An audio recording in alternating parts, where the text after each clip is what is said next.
așa ceva.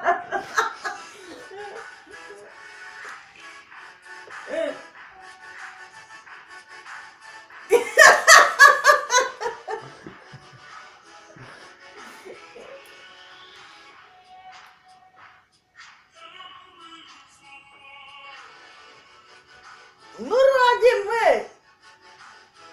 Ne! Ia, dar ce tătare!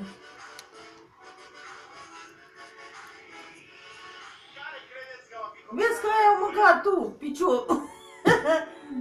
De gâțele, nu de picior.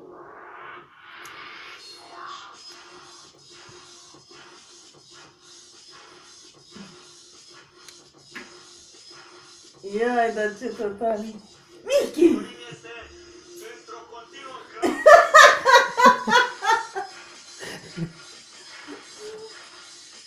Ce face cu ele? Mai sus să faci ceva tu!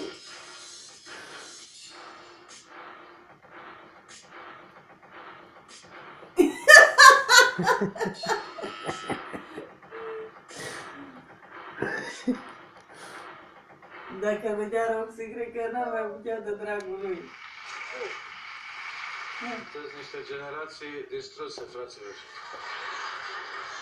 Și nu spun asta pentru că pe vremea mea se chema școală de jos și bune maniere. Sunt convins că ai bune Tu maniere. ai concluzie, face așa, dar e Poate pune. să fie generații distruse pentru că așa cum lucrați cu tablete și cu telefoane,